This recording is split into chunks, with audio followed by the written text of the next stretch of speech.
আজ আমাদের রাজ্য পশ্চিমবঙ্গ তথা ভারতবর্ষের 12টি রাজ্য এবং কেন্দ্রশাসিত অঞ্চলে SIR মানে স্পেশাল ইন্টেনসিভ রিভিশন এই প্রক্রিয়াটা শুরু হয়ে গেছে।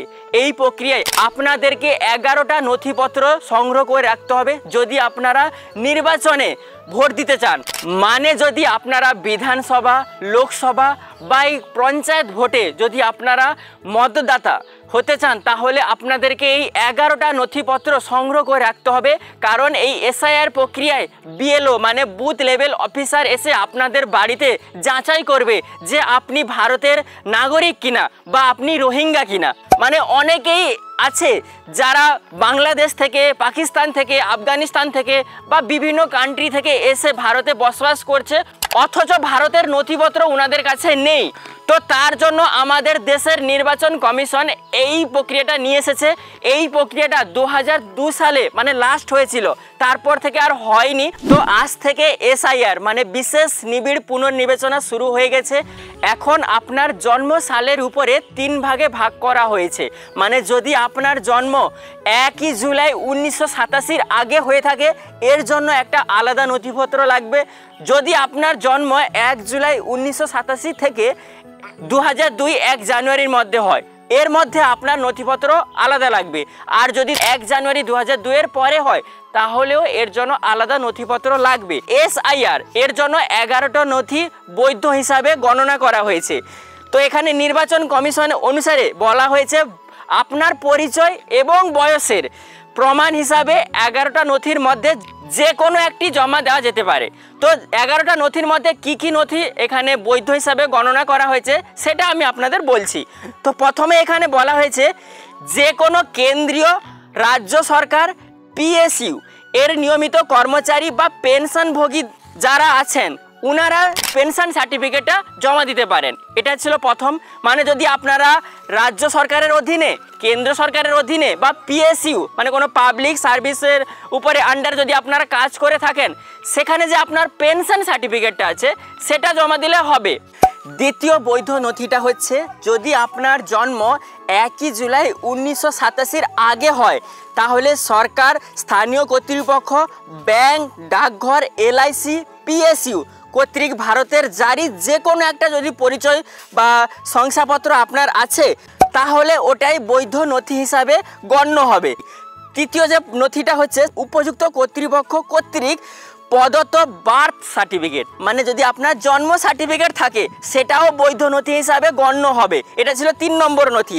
4 নম্বর নথিটা হচ্ছে পাসপোর্ট। পাসপোর্টটাকেও বৈধ নথি হিসাবে গণ্য হবে। কারণ পাসপোর্টটা তৈরি হওয়ার সময় ভারতবর্ষের যে আপনি নাগরিক কিনা সেটা যাচাই করে তৈরি হয়ে থাকে, তাই পাসপোর্টটাকে এখানে গণ্য করা হয়েছে। কিন্তু এখানে Aadhaar card, PAN card, voter ID card, ration card এই ধরনের যে নথিপত্রগুলো এখানে গণ্য করা হয়নি। তো এগুলো আপনার পরিচয় হিসাবে, অ্যাড্রেস হিসাবে আপনারা দিতে পারবেন। এছাড়া 5 নম্বর বৈধ নথিটা হচ্ছে স্বীকৃত বোর্ড, বিশ্ববিদ্যালয় থেকে প্রাপ্ত ম্যাট্রিকুলেশন বা শিক্ষাগত সার্টিফিকেট। মানে যদি আপনার মাধ্যমিক সার্টিফিকেট থাকে, মাধ্যমিক পর্যন্ত আপনি পড়েছেন, যে কোনো বোর্ড হতে পারে রাজ্যের বা কেন্দ্র সরকারের, তো যে কোনো বোর্ড থেকে যদি আপনি ম্যাট্রিকুলেশন করেছেন মানে মাধ্যমিক পাস হয়েছেন তাহলে আপনার কাছে একটা মাধ্যমিক পাসের সার্টিফিকেট আছে। ওই সার্টিফিকেটটা দেখালেই আপনি বৈধ হিসাবে গণ্য। 6 নম্বর যে এখানে পয়েন্টটা বলা হয়েছে উপযুক্ত রাজ্য কর্তৃপক্ষ কর্তৃক জারি করা স্থায়ী বসবাসের শংসাপত্র। মানে আপনি যেখানে বসবাস করছেন ওই স্থায়ী যে বসবাসের শংসাপত্র, আপনার যদি একটা দলিল থাকে যেখানে আপনার ঘরবাড়ি আছে সেই জায়গায় যদি দলিল থাকে তাহলে আপনার ওই নথিটাকে বৈধ হিসাবে গণ্য করা হবে।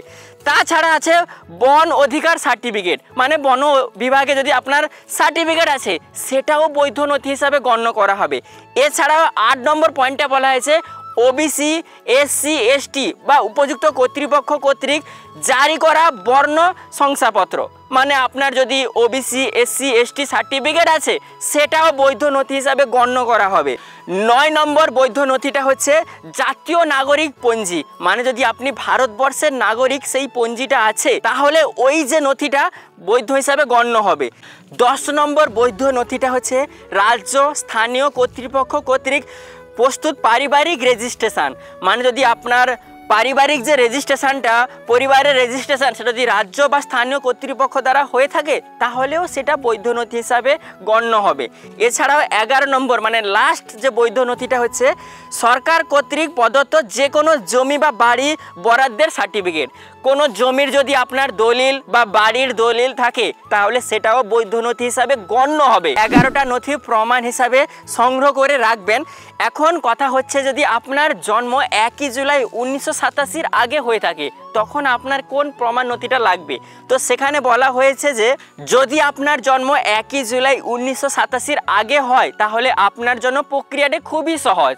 কারণ এখানে বলা হয়েছে কেবলমাত্র একটা নথি আপনাদের জমা দিতে হবে এবং এটি উপরের তালিকাভুক্ত 11টা নথির মধ্যে যে কোনো একটা হতে পারে। মানে আমি 11টা নথিতে বললাম তার মধ্যে যে কোনো একটা যদি নথি আপনার কাছে আছে তাহলে সেটাই প্রমাণ হিসাবে আপনারা দিতে পারবেন যে আপনি ভারতবর্ষের নাগরিক।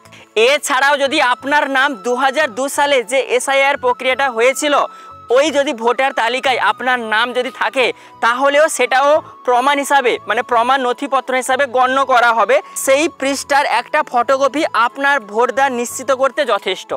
মানে আপনার যদি 2002 সালে যে মানে ভোটার লিস্টের তালিকাটা আছে সেই তালিকায় আপনার যদি নাম থাকে তাহলেও আপনি ভারতবর্ষের নাগরিক হিসাবে গণ্য হবেন।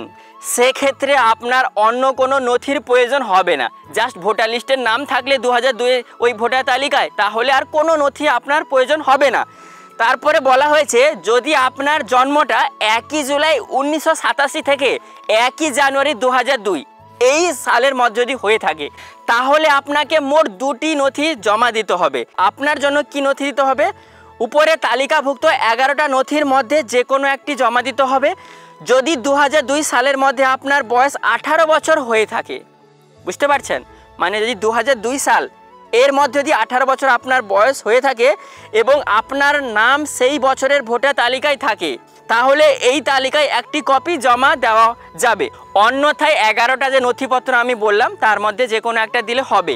এবং তার সাথে সাথে বাবা মায়ের জন্য এখানে বলা হয়েছে যে আপনাকে আপনার বাবা অথবা মায়ের একটি নথি জমা দিতে হবে।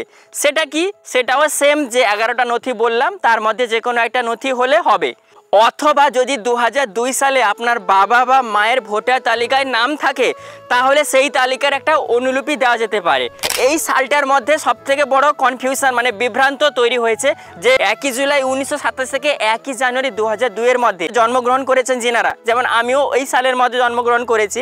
তো এখানেই বেশি কনফিউশন বেশি বিভ্রান্ত সৃষ্টি হয়েছে যে এখানে যদি আপনার বাবা মায়ের ভোটার তালিকায় নাম থাকে তবেও আপনি বৈধ ভোটার হিসাবে আপনাকে গণ্য করা হবে। এখন সবথেকে বড় কথা হচ্ছে যদি আপনার জন্মটা 2002 সালের পরে হয়, 1 জানুয়ারি 2002 সালের পরে, তখন আপনার কি নথি লাগবে? তো এখানে বলা হয়েছে 1 জানুয়ারি 2002 সালের পরে যদি আপনার জন্ম হয় তাহলে আপনাকে মোট 3টি নথি জমা দিতে হবে। আপনার জন্য কি জমা দিতে হবে? যেহেতু আপনার জন্ম 2002 সালের পরে হয়েছে মানে ভোটার তালিকার যে নামটা ওটা থাকার সম্ভাবনা নেই, তাই আপনাকে উপরে তালিকাভুক্ত 11টা নথির মধ্যে কোনো একটি অবশ্যই জমা দিতে হবে। তারপরে বাবার জন্য আপনাকে কি দিতে হবে? তালিকাভুক্ত 11টা নথির মধ্যে যে কোনো একটি অথবা 2002 সালের ভোটার তালিকায় একটি কপি সেটা জমা দিতে হবে। যদি তার নাম তালিকায় অন্তর্ভুক্ত থাকে মায়ের জন্যও সেম, আপনার মায়ের ক্ষেত্রেও একই নিয়ম প্রযোজ্য।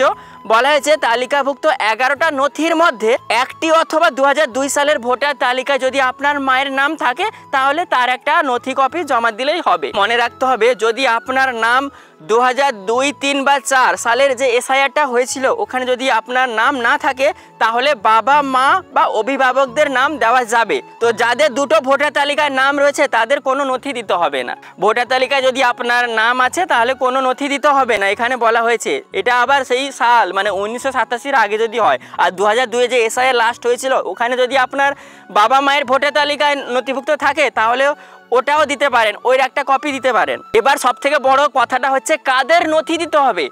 যাদের বাবা মা কাকা বা যে কোনো পরিজনের নাম গত SIR লিস্টে নেই মানে 2002 SIR লিস্টে নেই তাদেরকে শুধুমাত্র ডকুমেন্ট হিসাবে নথি দিতে হবে। সেক্ষেত্রে আপনাকে আধার এবং সঙ্গে 11টা নথির যে কোনো একটি নথি জমা দিতে হবে। আপনাকে আমি প্রথমেই বললাম যে Aadhaar card, PAN card, voter card, ration card এগুলোকে জাস্ট আপনার অ্যাড্রেস পরিচয় হিসাবে গণ্য করা হয়েছে, কিন্তু ভারতবর্ষের নাগরিক হিসাবে আপনাকে এই 11টা নথির মধ্যে যে কোনো নথি আপনাকে জমা দিতে হবে। এই 11টা নথি অবশ্যই আপনারা জোগাড় করে রাখুন, বা যদি আপনার আছে তাহলে কোনো টেনশন নেই, আপনি ভারতবর্ষের নাগরিক। যদি আপনি রোহিঙ্গা না হন, মানে আপনি যদি বাংলাদেশ, পাকিস্তান, আফগানিস্তান বা অন্যান্য কান্ট্রি থেকে ভারত যদি না এসে থাকেন, কোনো ভয় পাওয়ার কোনো টেনশন নেই। বুঝতে পারছেন? যদি আপনি ভারতের নাগরিক হন, এই 11টা নথির মধ্যে আপনার তো যে কোনো একটা নথি অবশ্যই আছে, ওই নথি থাকলেই আপনি ভারতবর্ষের নাগরিক হিসাবে গণ্য হবেন। তো আশা করি আপনাদের আমি ভালো করে বোঝাতে পেরেছি। এরপরে যদি কোনো প্রশ্ন থাকে তাহলে ভিডিওর কমেন্ট সেকশানে কমেন্ট করে জানাতে পারেন। দেখা হচ্ছে আপনাদের সাথে পরবর্তী ভিডিওতে। ততক্ষণ পর্যন্ত ভালো থাকেন, সুস্থ থাকেন, বাই বাই।